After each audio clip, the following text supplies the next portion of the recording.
আসসালামু আলাইকুম। India Pakistan final match শেষে কুলদীপ যাদব ক্যামেরার সামনে কৃতিত্ব দিয়েছেন তাদের টিম অ্যানালিস্ট হরিপ্রসাদ মোহনকে। হরিপ্রসাদ মোহন পাকিস্তানি ব্যাটসম্যানদের এগেনস্টে কোন লেন্থে বোলিং করতে হবে সেই ব্যাপারে দিক নির্দেশনা দিয়েছিলেন কুলদীপ যাদবকে এবং বেশ কিছু স্ক্রিনশট পাঠিয়েছিলেন, যেগুলোকে কাজে লাগিয়ে কুলদীপ যাদব উইকেট নিতে পেরেছেন। বরুণ চক্রবর্তীও ক্যামেরার সামনে হরিপ্রসাদ মোহনকে ক্রেডিট দিয়েছেন যে পর্দার পেছন থেকে এই যে টিম অ্যানালিস্টরা যে সমস্ত কাজ করছেন যেগুলো দেখা যায় না, কিন্তু এই ম্যাচ জয়ের কৃতিত্বের সিংহভাগটাই তাদেরই প্রাপ্য। আমাদের বাংলাদেশে ক্রিকেট অ্যানালাইসিস নিয়ে একটা বেশ ভুল ধারণা দর্শকদের মাঝে প্রচলিত আছে। আমাদের ম্যাক্সিমাম দর্শকরাই ক্রিকেট অ্যানালাইসিসকে ভবিষ্যৎবাণী কিংবা জ্যোতিষবিদ্যার মতো মনে করেন, কিন্তু দিন শেষে এটা কিন্তু একটা সায়েন্স কখনো 100% অ্যাকুরেট হবে না। একটা সিম্পল এক্সাম্পল দিই, ধরেন কোনো একটা টিমে 4-5 জন বাঁহাতি ব্যাটসম্যান আছে। এখন প্রি ম্যাচ অ্যানালাইসিসে আমরা যদি বলি যে ওই প্রতিপক্ষের এগেনস্টে আপনার একজন ডানহাতে অফ ব্রেক বোলার ইউজ করাটা খুব গুরুত্বপূর্ণ। এখন ম্যাচে গিয়ে দেখা গেল ওই অফ ব্রেক বোলারটা দুটো ছক্কা খেয়ে গেছেন, ব্যাস শুরু হয়ে যাবে এই অ্যানালাইসিস দিয়ে কিচ্ছু হয় না, আপনার ভবিষ্যৎবাণী মিলে নাই, হ্যান ত্যান। দিস ইজ নট ভবিষ্যৎবাণী। ক্রিকেট অ্যানালাইসিস এটা একটা সায়েন্স। ধরেন কুলদীপ যাদব যে লেন্থের কথা বলছিলেন, ওই লেন্থে বোলিং করে সাহেবজাদা ফারহানের কাছে ছক্কা খান নাই। ওই লেন্থে বোলিং করে এমন হতে পারতো না যে কুলদীপ যাদব উইকেট পাননি ওই দিনটাতে, সেটাও হতে পারতো। তবে দিন শেষে ক্রিকেট অ্যানালিস্টরাই ঠিক এই মুহূর্তে ম্যাক্সিমাম নাম্বার অফ ওকেশনস তারা গেম চেঞ্জার হিসেবে কাজ করছেন। এখন এটা তো দর্শকদের কথা বলছে, সাধারণ দর্শকরা সেটা মনে করতেই পারে। প্রবলেমের জায়গা হচ্ছে আমাদের ক্রিকেট বোর্ড কোনো দিনই ক্রিকেট অ্যানালিস্টদের গুরুত্বটা বোঝেন নাই, এবং তারা বোঝেন নাই দেখে আমাদের দেশে এই কালচারটাই বিল্ড আপ হয় নাই যে ক্রিকেট অ্যানালিস্টদেরকে নিয়ে আলাদা করে ফোকাস করা হবে বা এটার এই পেশাটার গুরুত্বটা অনুধাবন করা হবে। এবং যারা শিক্ষিত ছেলেপেলে আছে, যারা ক্রিকেটটাকে ধারণ করে বুঝতে পারে, এই ছেলেদের জন্য এটা একটা ক্যারিয়ার প্যাথও হতে পারে, আমাদের ক্রিকেট বোর্ড এই বিষয়টা কখনোই চিন্তা করে নাই। আরেকটা বিষয় সেটা হচ্ছে টেলিভিশনগুলোতে, ব্রডকাস্টিং চ্যানেলগুলোতে 90-এর দশক থেকেই ইন্ডিয়া বলেন, অস্ট্রেলিয়া বলেন, ইংল্যান্ড বলেন, প্রি ম্যাচ অ্যানালাইসিস শো হয় এবং সেই জায়গাটায় অ্যানালিস্টরা এই কাজই করেন। কখনো কখনো সাবেক ক্রিকেটাররা অ্যানালিস্ট হিসেবে থাকেন। আমরা যখন ছোট ছিলাম তখন চারু শর্মা, হর্ষা ভোগলেদেরকে দেখতাম এই অ্যানালাইসিসগুলো করতে। বর্তমান সময়ে দীনেশ কার্তিক বলেন, রিকি পন্টিং বলেন, ব্রায়ান লারা, তারা বেশ ভালো অ্যানালাইসিস করেন। নর্মালি আগে আমরা দেখতে পেতাম চারু শর্মারা বা রিচি বেনোদেরকে দেখতাম যে এই অ্যানালাইসিসগুলো তারা করেন ম্যাচের আগে, ম্যাচের পরে। এগুলোকে বলা হয় ব্রডকাস্টিং অ্যানালাইসিসের জায়গা। দুঃখজনক বিষয়টা লাগে যে আমাদের ম্যাক্সিমাম দর্শকই এই বিষয়গুলো সম্পর্কে জানেন না বা তারা এই প্রোগ্রামগুলো দেখেন নাই। কিন্তু 90 দশকে আমরা যারা বড় হয়েছি, আমরা টেলিভিশনে এগুলোই দেখতাম। আর উল্লেখযোগ্য বিষয়টা হচ্ছে কমেন্ট্রি। আপনি যদি কমেন্ট্রিটা শোনেন, ইংরেজিটা যদি বুঝতে পারেন, কমেন্ট্রিতে ইয়ান বিশপ, দীনেশ কার্তিকরা বল বাই বল অ্যানালাইসিসই করতে থাকেন।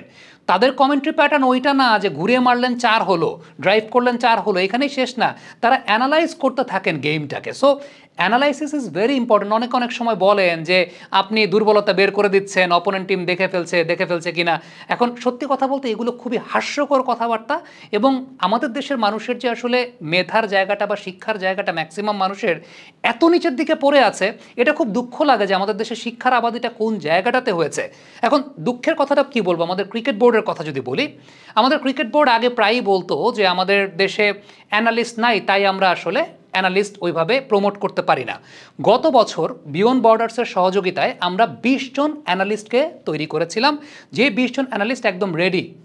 দেবরাজ রাউতকে আমরা নিয়ে এসেছিলাম, ইন্ডিয়া এ টিমের অ্যানালিস্ট, তিনি ওয়ার্কশপ পরিচালনা করেছেন এবং আমরা সেই অনুযায়ী তাদেরকে ওইখানে প্রমোট করার চেষ্টা করেছিলাম।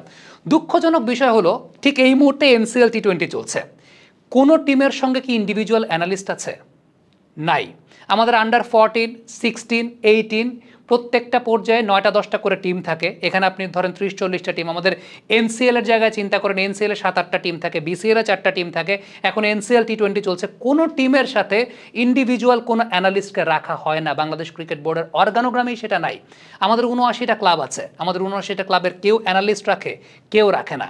আমাদের বাংলাদেশে প্রতি বছর অন্তত 50 জন অ্যানালিস্ট প্রয়োজন হয়, থাকা উচিত। থাকলে আমাদের রুট লেভেল থেকেই ক্রিকেটটা বিল্ড আপ হবে। এই যে তিলক ভার্মাদেরকে যে দেখেন, এসেই তারা ম্যাচ উইনার। তারা কীভাবে সেই ম্যাচ উইনার? কারণ ইন্ডিয়া ক্রিকেটে আন্ডার 14-16 লেভেল থেকে প্রত্যেক টিমের সঙ্গে অ্যানালিস্ট থাকেন। দেবরাজ আমাকে বলেছিলেন শুভমান গিলের প্রায় 5000 বলের ডেটা তার কাছে আছে আন্ডার 14-16 লেভেল থেকে। তাই এখন যদি গৌতম গম্ভীরের কখনো শুভমান গিলের সেই আগেকার টেকনিকের ভিডিও প্রয়োজন পড়ে, জাস্ট দেবরাজ রাউতকে বললেই হয়ে যায়, তিনি ফুটেজগুলো দিয়ে দেন। তারা এখন কোচিং মেথড সাজাতে অনেক বেশি মাত্রা ইজি হয়। দুঃখের কথা বলি, সেটা হচ্ছে last Dhaka premier division cricket লিগে যেই 20 জন অ্যানালিস্টকে আমরা প্রমোট করেছিলাম বা যে 20 জন অ্যানালিস্টকে আমরা সেই জায়গাটা ট্রেনিং দিয়েছিলাম, তাদের মতো থেকে 6 জনকে বাংলাদেশ ক্রিকেট বোর্ডের গেম ডেভেলপমেন্ট চেয়ারম্যান ফাহিম সিনার বদৌলতে 6টা সুপার লিগের টিমের সঙ্গে আমরা যুক্ত করতে পেরেছিলাম। এবং এই জায়গাটা পুরোপুরি গেম ডেভেলপমেন্ট, তারা উৎসাহী হয়েছিলেন, আগ্রহী হয়েছিলেন ফাহিম সিনা সাহেব, যে কারণেই করা সম্ভব হয়েছিল।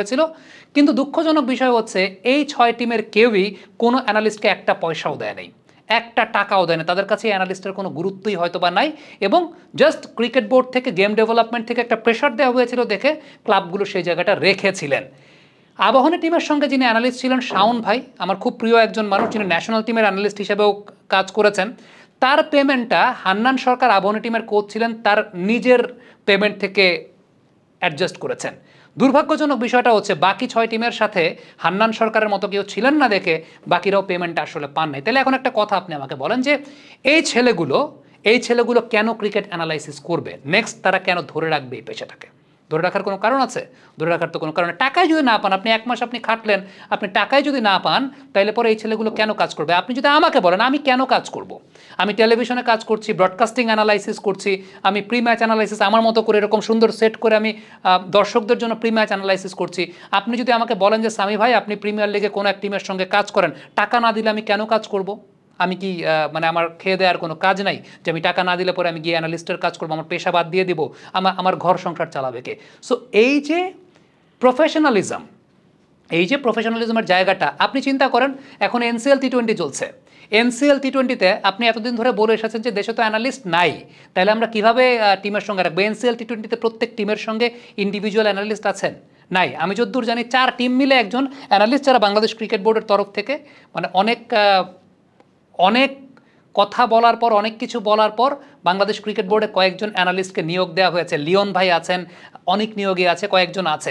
বাট ইজ ইট এনাফ কিনা সেটা একটা অনেক বড় প্রশ্নের জায়গা, যে এই বিষয়টা তো আসলে এনাফ না। প্রবলেমের জায়গাটা সেখানে হচ্ছে যে আমাদের ক্রিকেট বোর্ড কোনোদিন এই পেশাটাকে নিয়ে চিন্তাই করে নাই, কিন্তু বর্তমান সময়ে মডার্ন ডে ক্রিকেটে ইটস আ গেম চেঞ্জার। এবং ওয়ালটন এখন দেশের সীমানা পেরিয়ে পৌঁছে গিয়েছে 50টিরও বেশি দেশে। ওয়ালটন, ঘরে ঘরে বিশ্বজুড়ে। I am not talking about the national team. আপনার একদম নিচের লেভেলের ক্রিকেট, নিচের লেভেলের একটা ক্রিকেটে যদি প্লেয়ার তার দুর্বলতা সম্পর্কে, তার সবলতা সম্পর্কে আগে থেকে জানে, তাইলে পরে তো সে নিজেকে গ্রুম আপ করতে পারবে। একটা মজার এক্সাম্পল দিই, সেটা হচ্ছে ইন্ডিয়ান ক্রিকেটে এ টিম বা ওই পর্যায়ের যে ট্যুরগুলো হয়, যে সিরিজগুলো হয়, অপোনেন্ট টিমের ডেটা খুব একটা পাওয়া যায় না, ওই লেভেলে ভিডিও ফুটেজ পাওয়া যায় না। ওই অ্যানালিস্টরা যে কাজটা করেন, যে ওই সমস্ত দেশের অ্যানালিস্টদের সঙ্গে কমিউনিকেট করে ফুটেজ সংগ্রহ করেন। এখন আপনি চিন্তা করতে পারেন যে তারা এটা কেন দেয়? তারা এটা এ কারণেই দেয়, কারণ cricket is an open game. তারা আরও নিজেরা বিষয়টা চিন্তা করে দেখে যে আমরা যে প্লেয়ারদেরকে তৈরি করছি, আমি ডেটাগুলো দেই অপোনেন্ট টিমকে, ওরা এটাকে অ্যানালাইজ করে কি বের করে, তাইলে আমার প্লেয়াররা আরও শার্প হবে।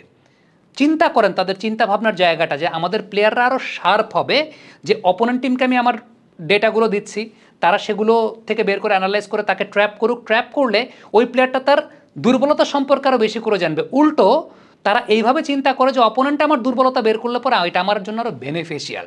সো ফ্যাক্টের জায়গাটা হচ্ছে যে আমাদের দেশে সত্যি কথা বলতে দেব চৌধুরী একটা কথা বলেন প্রায়, সেটা হচ্ছে যে আমাদের দেশের মানুষের গড় আইকিউটা আসলে 74, এবং অনেক সময় দেখা যায় যে পৃথিবীর সবচেয়ে বুদ্ধিমান যে বানর, তার গড় আইকিউটা 78-এর মতো। আমি এই কথাটাকে মানে ইদানিংকালে অনেক বেশি অনুধাবন করতে পারি। কেন? কারণটা হচ্ছে ওই দেখা যায় যে আমাদের দেশের যে বিষয়টা, একদম সাধারণ দর্শকের কথা বলি, ক্রিকেট অ্যানালাইসিস কী জিনিস তারা সেটা বোঝেই না, তারা এটা ভাবে ভবিষ্যৎবাণী। সো আলটিমেটলি ওই যেটা বললাম যে কুলদীপ যাদব তো ওই লেন্থে বোলিং করে, যেটা হরিপ্রসাদ মোহন বলেছেন, ওই লেন্থে বোলিং করে শর্ট পিচ করে তো 6ও খেয়েছেন। আমাদের দেশে হচ্ছে যে আলটিমেটলি ধরেন আমি বললাম যে শেখ মেহেদী বাহাতির এগেনস্টে, 4 জন বাহাতি আছে, শেখ মেহেদী ভাইটাল ফ্যাক্টর হিসেবে কাজ করতে পারেন, রিশাদ হোসেন ভাইটাল ফ্যাক্টর হিসেবে কাজ করতে পারেন। যদি কোনো কারণে 2টা ছক্কা খেয়ে যান, বাস সব মনে করেন যে আলটিমেটলি এটা তো কোনো হইল না। তো যেটা বললেন, ইটস নট প্রেডিকশন বলে, ভবিষ্যৎবাণী বলে, জ্যোতিষবিদ্যা বলে কোনো কথা নাই। উল্টা আমি আরও বলি যে ভাই নাউজুবিল্লাহ মিন জালেম, আপনি জ্যোতিষশাস্ত্র নিয়ে মানে ভবিষ্যৎবাণীর কথা বলছেন, মানে ভবিষ্যৎবাণী কেন হবে? ইটস ডেটা, ওই ডেটা অনুযায়ী ওইভাবে কাজ করে। একটা সিম্পল কথা বলি, সেটা হচ্ছে শ্রীলঙ্কা এবং আফগানিস্তান ম্যাচে ওয়েলালাগাকে নেওয়া হয়েছে। আমাদের অনফিল্ডের পর্দায় আমরা একটা প্রি ম্যাচ অ্যানালাইসিস করেছিলাম দর্শকদের জন্য যে ওয়ালালাগাকে শ্রীলঙ্কা টিম নিতে পারে। এখন ওয়ালালাগা 5টা ছক্কা খেয়েছেন নাবির কাছে, শ্রীলঙ্কা টিম তো নিয়েছে, জয়সূর্যা তো নিয়েছেন, জয়সূর্যা তো বিশ্বকাপজয়ী অধিনায়ক ছিলেন, মানে বিশ্বকাপজয়ী প্লেয়ার ছিলেন শ্রীলঙ্কার। ইভেন তিনি একজন লেভেল 3 কোচ, এশিয়ান ক্রিকেট কাউন্সিলের একজন লেভেল 3 কোচ।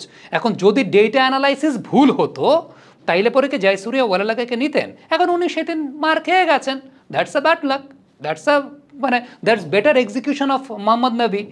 এখন শ্রীলঙ্কার লোকজন কি জয়সূর্যাকে সেই কারণে গালমন্দ করছে? না, শ্রীলঙ্কার লোকজন সেই কারণে জয়সূর্যাকে গালমন্দ করে না, কারণ ডেটা বলে, অ্যানালাইসিস বলে ওয়ালালাগারই থাকার কথা ওই দিন, কারণ আফগানিস্তানের ব্যাটসম্যানরা বাহাতি স্পিনে সেই জায়গাটা দুর্বল থাকেন।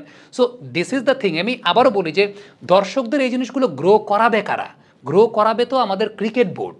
আমাদের ক্রিকেট বোর্ড যদি এই কালচারটা বিল্ড আপ করতে পারতো তাহলে দর্শকরাও এই কালচারে আগ্রহী হতেন। এবং আমি সত্যি একটা কথা বলি, সেটা হচ্ছে আমাদের বুয়েট, রুয়েট, কুয়েট, চুয়েট, বিভিন্ন ইঞ্জিনিয়ারিং ইউনিভার্সিটি যেগুলো আছে, কিংবা বেসরকারি বিশ্ববিদ্যালয়ে ইঞ্জিনিয়ারিং স্টুডেন্ট যারা আছেন, তারা কিন্তু এই পেশায় আরও বেশি শার্প, আরও বেশ দক্ষতা অর্জন করতে পারবেন। তাদের আরও বেশি দক্ষতা অর্জন করার কথা এইসব পেশায়। কিন্তু তারা কেন আসবেন? তারা কেন আসবেন? যেখানে টাকা পয়সায় দেয়া হয় না, যে কারণে আমরা কিন্তু আমাদের দেশের একটা বিশাল রিসোর্স হারাচ্ছি। আমি জানি এইসব নিয়ে কথাবার্তা কেউ বলবে না। একটা 10 নম্বর ক্রিকেটিং নেশনের নির্বাচন নিয়ে যে পরিমাণ মিডিয়ার আগ্রহ থাকে, যে পরিমাণ মিডিয়ার মানে বিভিন্ন ধরনের কন্টেন্টস থাকে, ওই দেশে ডেভেলপমেন্ট নিয়ে আসলে খুব বেশি কথাবার্তা কেউ বলবেনও না, বলেও না, এবং এভাবেই আসলে এই দেশে দিন শেষে চলবে, সরি টু সে।